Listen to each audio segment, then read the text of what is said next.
Gord is billed as a dark fantasy colony sim with builder elements. It's also been given the survival tag. How does this combination of these things work out? Watch on and find out.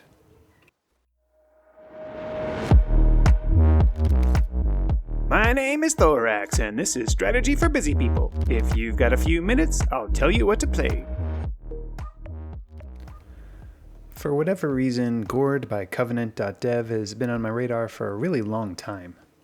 The game came out in 2023, and I think it's been on my wish list for at least that long, if not longer. I was looking for something else to play and had gotten tired of early access titles, so I decided to grab something that had been out for a while and was established. I put just under 4 hours into this title. Almost immediately upon firing this game up, it made itself apparent that it was going to be a story-rich campaign game. But almost immediately that fact also became rather annoying. This game's cutscenes and story scenes feature some of the most egregious examples of annoying tropes in the genre. This annoying little troll of a king's appointed official is, well, exactly the kind of annoying little troll you would expect just from looking at him. And if you want to play the story mode, you're going to have to look at him a lot. Or just skip all the cutscenes, because honestly, the story in this game was not all that interesting. So, hopefully, the colony management and building aspects of the game would be interesting. Your Gord is basically just a little wooden fortified area where you construct your buildings. The forest outside of your fort is dark, and this makes your people crazy.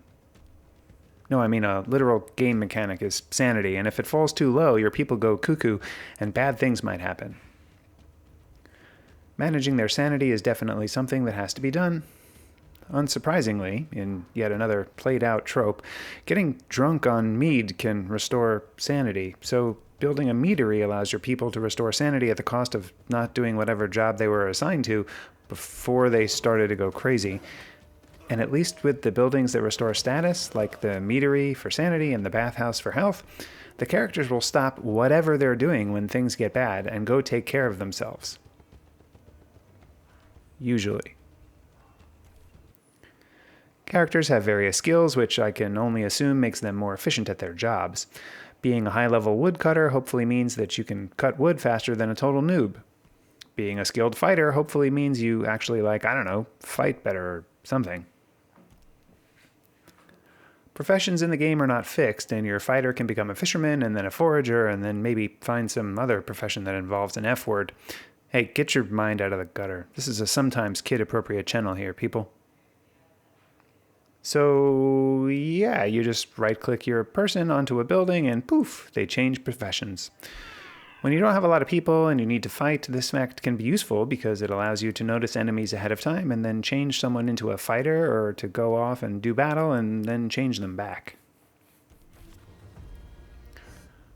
Wood, thatch, and later clay, and even iron are all building materials in the game that can be used to build your basic structures as well as upgrade them.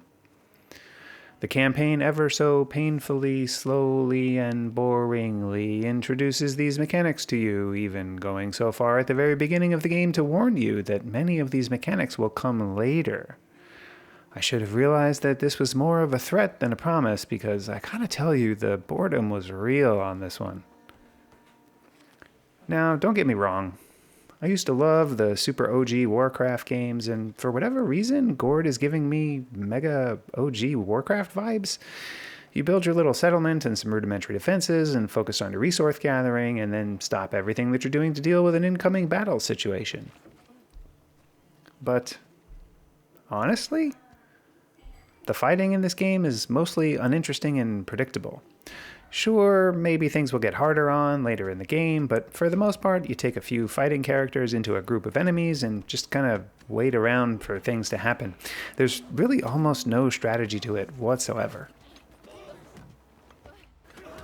You have a scout, which is supposed to be good for exploring, but really, I found almost no need for it, except until I got to the third campaign scenario where I had to go find iron deposits. I really didn't need a scout for this.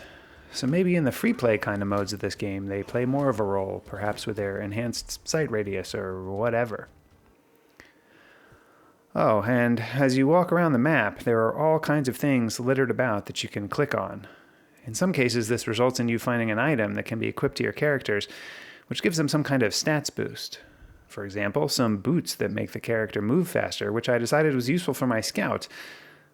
Honestly, this too is mostly annoying, because who wants to send a character all over the map just looking for random stuff like this? These characters can travel with you from map to map, and the items they find, as well as their skills, continue along with you. I also assumed that this too is good, but I only got through half of the third scenario. Before I give my final verdict, take a moment to like this video and subscribe to the channel. Don't forget to share it with your friends. Agree with me, disagree with me, or want to see other content? Let me know in the comments below. Want to try this game yourself? Check out my humble affiliate link below. And if you want to support me in making more of these videos, become a patron on Patreon. Your support really makes a difference. The final verdict. I gotta say that this game basically is a solid little thing, but for whatever reason, in spite of all the interesting systems of sanity and health management, the building, the skill progression, the kinda sorta permadeath aspects of it, and so on and so forth, it really just failed to grip me, and honestly, it was kinda like pulling teeth for me to play it. I just got so bored waiting for things to happen that I wanted to stop.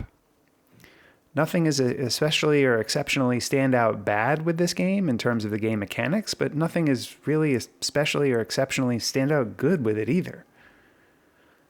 On my trademark 3-point score scale of avoid, meh, and I forgot to eat, this is a solid meh, but only if you really like these kind of Warcraft vibes and slow-moving mechanics with elements that are kinda sorta bordering on RTS. I wouldn't go so far as to strongly say you should avoid it, but it's really close in that regard, because the story is just so cringeworthy. In spite of all the tasty fish, mushrooms, and even game meat that was available, I decided that it was best to pack my things and head back home. The only cringy troll I want to hang out with is me.